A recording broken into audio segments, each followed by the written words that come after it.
Hi, everyone. I am Dr. Jacqueline Hargrove. I'm a clinical psychologist here at Mount Sinai. I'm also assistant professor in the Department of Psychiatry. I also supervise, I teach. I work as the assistant program director for a complex trauma program that's part of our Center for Child Trauma and Resilience here at Mount Sinai in the Icahn School of Medicine. And I'm just super excited to be here to talk about this topic of stress and burnout. A lot of the work that I do with children, adolescents, families, and adults deal broadly with stress, with trauma. And so I'm really kind of excited to be talking about this topic with you all today because it's really pertinent. So thanks for having me here. So, what is stress? I think to answer this question, it's really important to differentiate between stress and stressors. So, I'm going to start with sort of what is a stressor. So, a stressor is anything that activates sort of our body's stress response. So, anything that brings our bodies from feeling cool, calm, and collected. So, anything that shifts us from feeling safe and present, relaxed, and engaged to actually feeling a little bit more activated. And so these things, what stressors can be, they can be both external. So these can be things like work, relationship challenges, navigating a global pandemic, experiencing discrimination. But it can also be things like planning a wedding, transitioning from high school to college, having a newborn, starting a new job, going into retirement. So these are external things in our environment that can sort of shift our bodies from being, again, in a cool, sort of calm, collected state and shifting into a little bit more activated. So those are external examples. Stressors can also be internal. These can be things like anxiety and worries about the future. It can be memories of things that happened in the past. It can be self-criticism, chronic physical pain, or just emotional pain or other challenges. So those are the internal stressors that can, again, shift our body from a calm state to a more sort of reactive or active state. And so when we understand the difference between stressors, then we can talk about stress, which is our body's response to all those internal or external circumstances. And so that's our body's physiological or physical reaction to all of those different stressors that I mentioned. So an analogy that I like to use is, imagining that we're sort of gently floating down a raft in a river. It's sunny out, so we can hear birds chirping, the waters are calm, we're really enjoying and kind of fully present. Our bodies are calm and we're just enjoying this sort of ride down a river. So in that situation, our bodies are calm, we're relaxed, things are feeling safe, and we're just sort of enjoying and present in the experience. However, stressors then come up. So we can think about that as rapids. So now the raft is a little bumpy and things are getting a little shaky, and then our bodies start to get activated in response to this. So what this may look like is our heart rate might start increasing to increase blood flow, right? To our arms and our legs to start maybe paddling faster or getting ready to maybe if we eventually have to hop out of the raft and maybe swim to safety. So we may experience increased heart rate. Our muscles may start to get tense. We have things called endorphins that will come into our bodies, which helps reduce our sensitivity to pain. Our thinking may start to get really focused on what's going on, really just in the immediate here and now, and helping us deal with kind of navigating these rapids. Also, our digestion will start to decrease because we don't need to eat in this moment. We just need to get ourselves to safety. And even our immune function, so the part of our body that helps us fight against cold and viruses, is also impacted when we're in this sort of stress response state in response to these rapids. And so that's sort of what the stress response is. So we have these stressors, these things like the kind of rapids of life that then our body has to react to help us sort of move until we get to more calming waters. So what's a more kind of modern example of that? So we're not actually literally on a raft and experiencing some rapids, but what those rapids could look like is maybe difficulties with the boss, right? So in those moments, if let's say we're at work and we have a challenging interaction with our boss, our heart rate may still increase, our breathing may change, our muscles may feel tense. All of those sort of physical responses that our body typically does when it's in a stressful environment happens in day-to-day interactions as well. Maybe it's not your boss, maybe it's an interaction with a partner, or again caring for a newborn. But all of these things are stressors that create this stress response in our bodies, which, as I mentioned, increase heart rate, feelings of muscle tension, things like that. So I think when we're talking about stress, it's really important to differentiate between stressors, the things that cause stress, and then stress itself, the physical reactions that we have and the physical feelings that we feel in our body in response to those stressors. All right, so what are the physical and psychological symptoms of stress? And I think related to this question is also what are the health impacts of too much stress, too? So, as I mentioned, our body has a stress response system. This is totally natural. We need it. We need our body to sort of activate in these moments of stress, whether, again, it's a stressful situation that we're dealing with work or with family, or if it's, all of a sudden we're running after our toddler who's going through the street. Our bodies need to activate, and all of these sort of increased heart rate and hormones going through our body are actually needed to sort of motivate us and get us into action. But see what happens over time if our bodies are constantly in this sort of stress response state, that can actually have a negative impact on a lot of the systems that I mentioned. So if we're in a chronic state of being in that stress response state, it can have impact on our cardiovascular system, so on our heart, because we're sort of having chronic high blood pressure.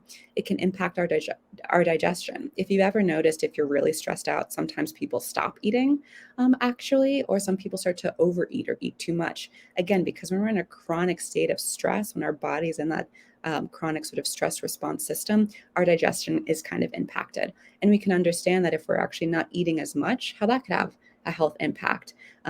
When we haven't eaten much, that can impact our thinking, it can impact our abilities to manage our emotions effectively, or if we're eating too much, sometimes we're not always eating the healthiest food. So that can also impact how we're feeling because our body isn't getting the nutrients that we're needing, or we can just not feel our best selves if you've ever sort of just eaten too much in a meal, right? So that also just has physical and also kind of emotional impacts as well.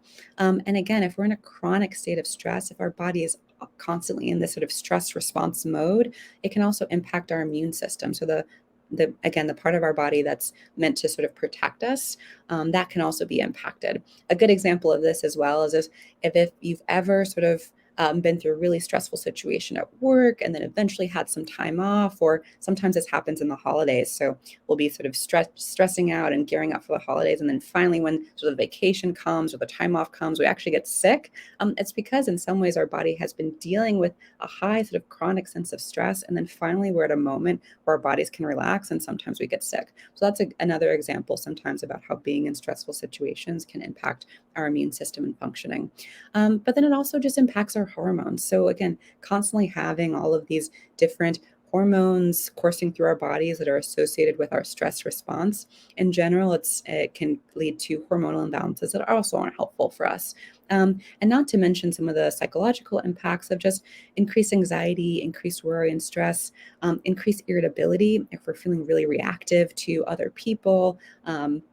Not necessarily enjoying things that we used to as well. These are all signs of sort of having some chronic senses of stress. But again, sort of seeing the ways that our natural stress response system, which is actually needed, but when that system is in hyperdrive or constantly activated, that's when we see some of these negative impacts. So being stressed in and of itself isn't problematic, but it's being in this chronic state of stress where we see some of the impacts, some of the negative physical or psychological impacts.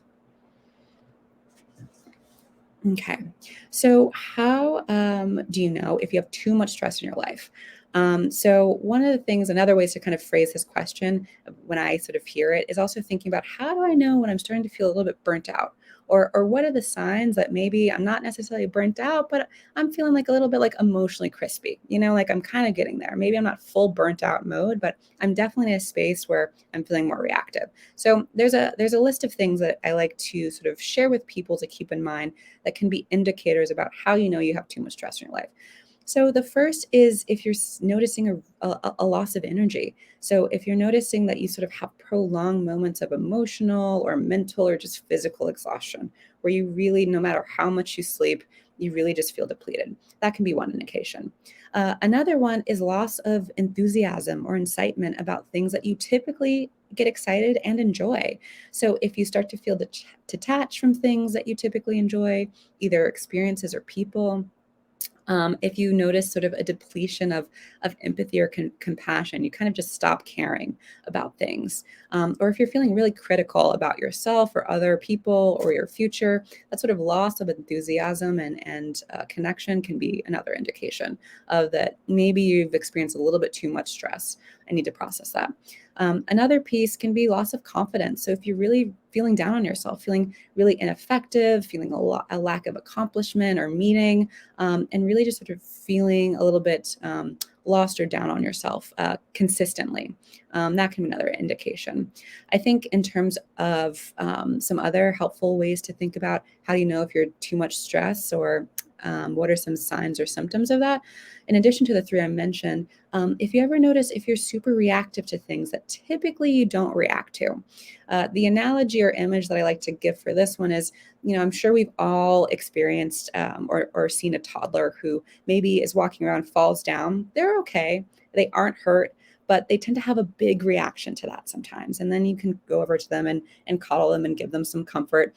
But I like to sort of have that analogy. If you notice, moving through your day to day, if you sort of go into toddler mode, where something that is pretty minor, but you have a big reaction to it, oftentimes that's an indication of stress building up over time, where this thing that typically wouldn't, have this big reaction get this big reaction out of you, but now it does. That's another indication. So if you notice that you're getting super reactive to things or you're having reactions that are sort of disproportionate to what's going on, that can be another sign of some stress building up over time. And the last two things I would encourage people to be aware of is if you're avoiding or hiding from aspects of your life, again, that you typically enjoy. So this may look like really intense procrastination. That's a sign that maybe you're feeling really overwhelmed and having a hard time managing what you need to. Not engaging in live in the way that you typically do. And then finally, if you just generally just feel stuck or feel stalled out, if you feel like you're kind of just spinning your wheels, going through the motions, not really making progress, that can often feel like there's maybe too much stress or too much going on that's impeding your ability to sort of move through your life in the ways that you want to. So I think those are some things just to keep in mind. And again, this isn't necessarily an indication that you're burnt out or too stressed out, but these are just different sort of signs or benchmarks, signposts even that you can use to sort of take an evaluation of yourself about what's your stress level, how am I managing it, and maybe can I do some things to help me reduce the amount of stress in my life. All right. So, yeah, this question, what's a normal amount of stress? And I kind of relate to this because sometimes when this question comes up, the question that also sort of associated with it is all stress bad as well? So, I will say that stress in and of itself is not bad. Again, I think what we've sort of mentioned in this conversation is that being stuck chronically in that sort of stress response system, that is what's harmful. So stress in and of itself isn't bad, but it's just when our bodies are stuck in this stress response state chronically. And in addition to that, when our bodies don't have enough time or opportunities to break down that stress.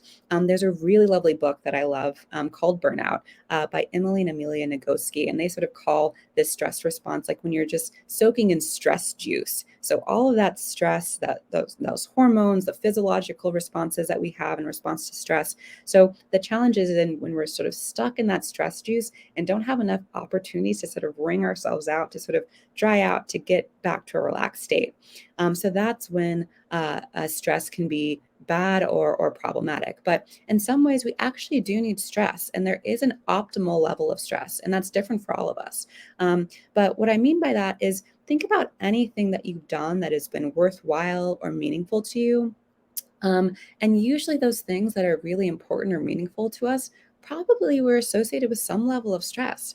If you think about some accomplishment you made at work, if you think about even raising kids, which can be really important, or accomplishing a goal, usually those things don't come without stress, but sometimes, depending on what it is, it's really deeply personally meaningful.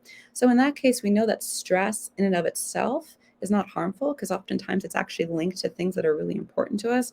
But again, it's if we're in this chronic sort of stress state, that's when it's not as healthy and certainly can eventually get harmful.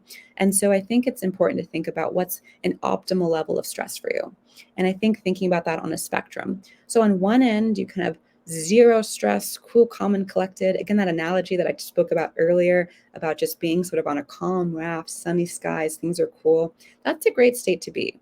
But if we're always there, to me, that's in some ways can be also problematic. So think about again, what I mentioned, anything that's been worthwhile or something that's really meaningful. Again, there's probably some level of stress that helped you maintain your motivation and sense of meaning in that experience. And it wasn't that it was totally easy and easy sort of sailing during that whole time, but there was some level of stress. So on one end of the spectrum, we do have sort of no stress at all, which is helpful in some degrees because we do need that calm state. But in other degrees, if you're noticing that there is no stress, I think thinking about like, are there things that maybe you're avoiding? Or are you purposely not maybe taking on challenging things because of, you're worried about the outcome? So just because we're in a cool, calm state doesn't mean that our goal is to always stay there, because in some ways we do need stress. There is an optimal level. But on the most extreme end, right, we do have stress that's just too much, that's like paralyzing and harmful and chronic and actually interferes with us getting or moving towards our goals. And so I think thinking about finding sort of that middle ground where it's not sort of too much stress, where it's paralyzing, overwhelming, and actually interfering with things that are important to you, but where it's not too little, where even there's a lack of motivation or a sense of connectedness or meaning, because there's nothing at stake. And so actually finding sort of an optimal level of stress is helpful. And again, thinking about things that have been important to you, usually associated with some sort of stress, but because it's something that was meaningful. So I think thinking about kind of what we mentioned earlier about those signs that you are experiencing too much stress, and then thinking about what's an optimal level of stress for you. Is this helpful? Is this moving me to my goal? And again, making sure that it's just not chronic, because that's when stress does get to be too harmful. So I think not necessarily what's a normal amount of stress, but what's an optimal level of stress, and thinking about thinking about stress in that way can be helpful. All right, so what are the different ways to avoid and reduce stress? And I think before I necessarily get into some specific tips around that, I think it is really important to highlight that our goal is not to reduce or get rid of stress. I'm a psychologist. I work with kids, I work with adolescents, families, and adults as well. And what I tell my clients is that our goal in the same way that our goal isn't to get rid of stress, our goal isn't to get rid of unpleasant or uncomfortable emotions either. Actually, emotions across all spectrums, both the pleasant ones and the unpleasant ones, they're really helpful. They give us information, they actually help motivate us, they communicate to ourselves and others about what we're needing. And so in the same way, our goal for emotions is to actually learn how to just move through different emotional states more fluidly.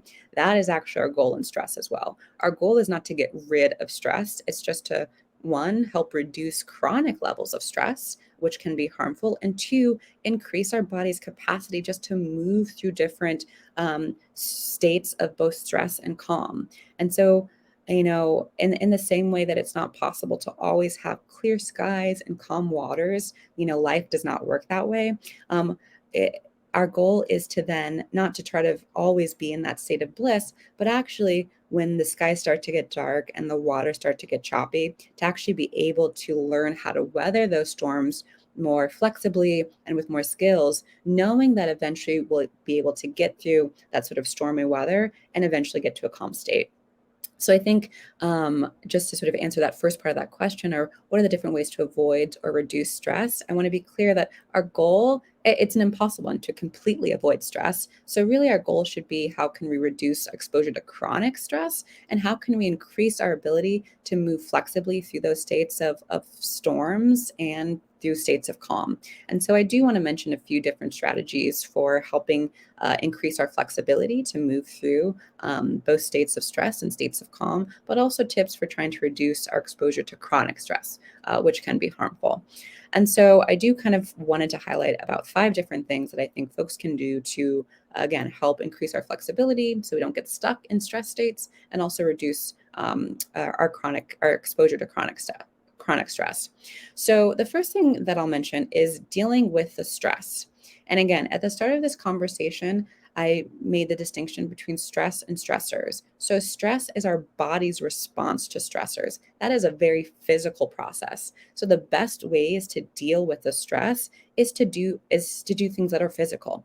So that is the best way to break down that stress that lives in our bodies, to kind of help metabolize those hormones that go coursing through our bodies, to increase our heart rate and our breathing and get us ready for action. And so the best way to deal with that physical response to stress is then to do physical activities.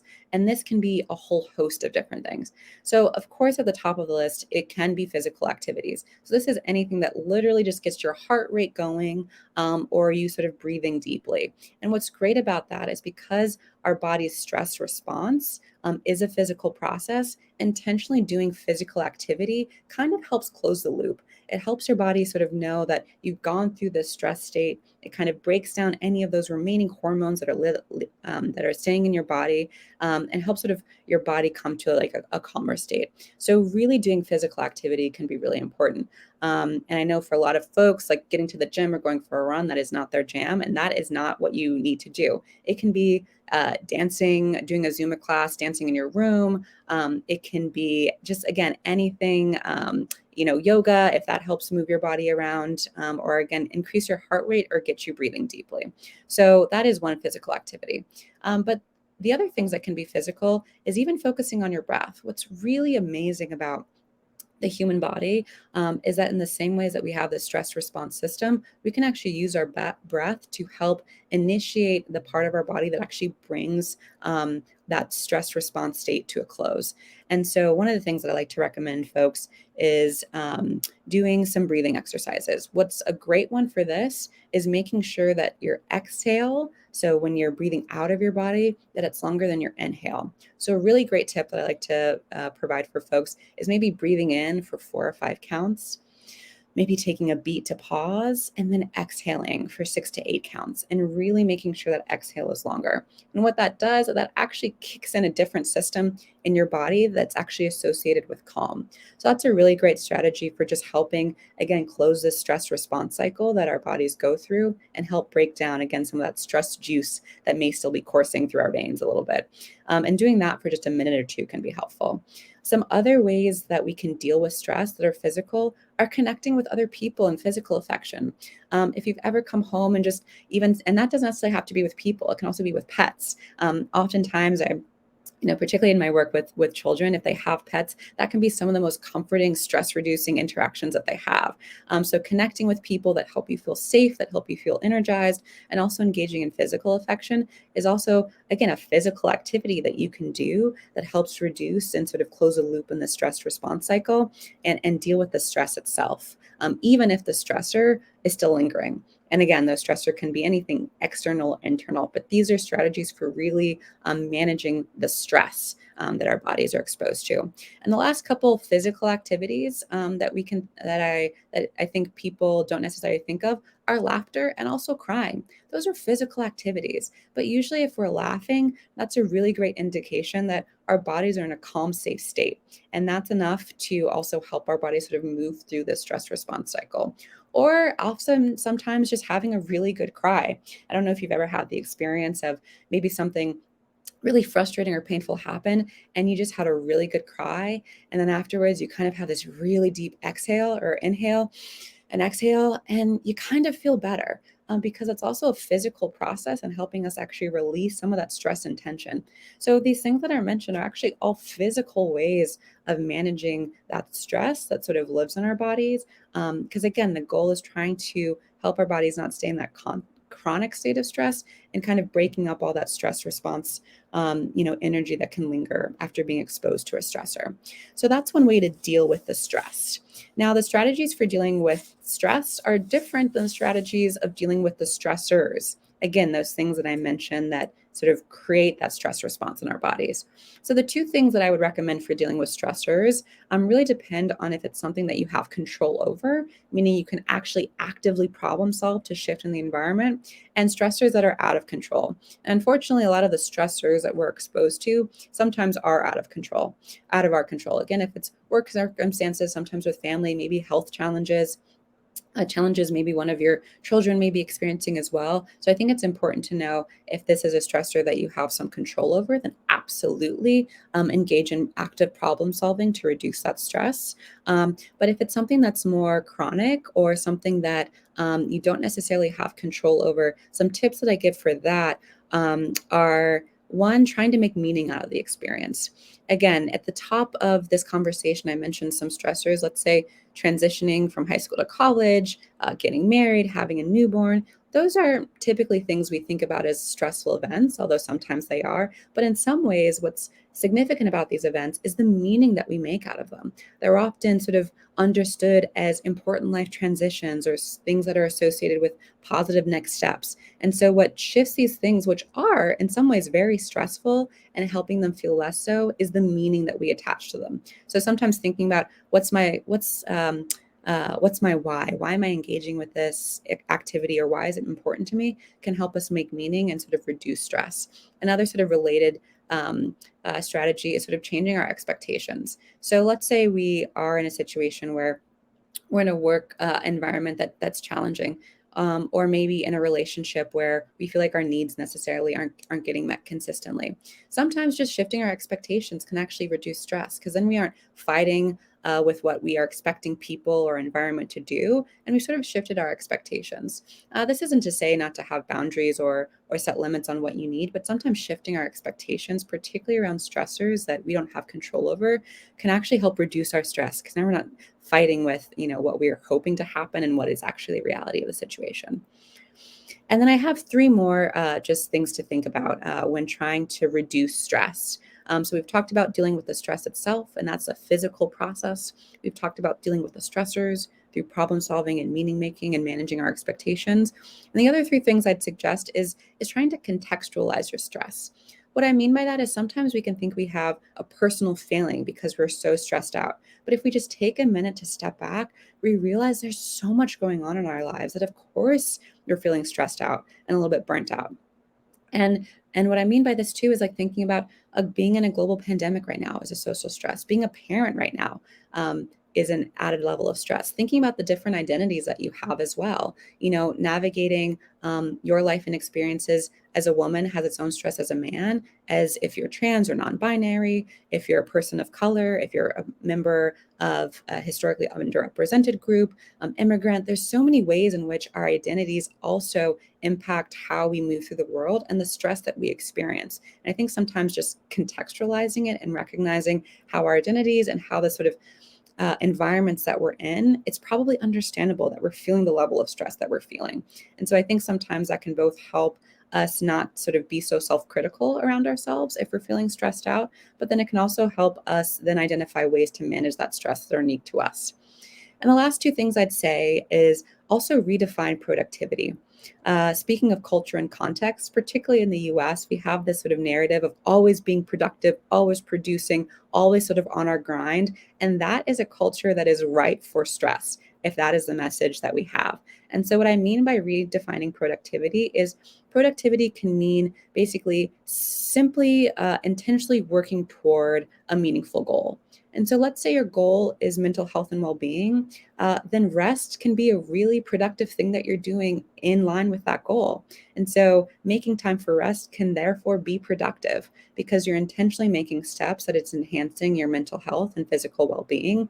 Then, that to me is a definition of productivity. So, I think it's really important to redefine what productivity means to you to help manage, I think, a culture that really is focused on all of us producing and kind of grinding, which again can increase our stress. And then the final thing that I would say is to say no to things and learn to set boundaries. I think a lot of our stress can come from sometimes feeling like we have to say yes or put more and more on our plate when it actually isn't in our own best interest. So, really thinking about if you're saying yes to things and you have the ability to actually say no, think about, is this actually serving me? Does this benefit me in some way? Does engaging in this activity help me feel energized and excited, or does it help me, or does it end up helping me feel or making me feel depleted and resentful? I think being able to look at our boundaries, saying yes to things, and being aware of how our energy feels afterwards, whether you feel again excited and engaged or maybe more depleted is also a great thing to sort of keep in mind. So setting some boundaries, and then also just finding some time, some idle time as well, some time to relax where you aren't doing anything. And this can be sort of 5 minutes in between meetings. This can be, during your commute, maybe intentionally taking one stop earlier, and maybe extending your walk home if you take public transit. So it's just finding times that you can just sort of be idle, where you don't necessarily have to be engaging in all of the sort of day-to-day stressors, can be really important. So those are some tips for, again, not necessarily how to reduce stress or how to avoid stress, because that's not possible, but these are tips for reducing and managing stress so that we experience less chronic stress, and that so we can move more flexibly through states of stress and states of calm.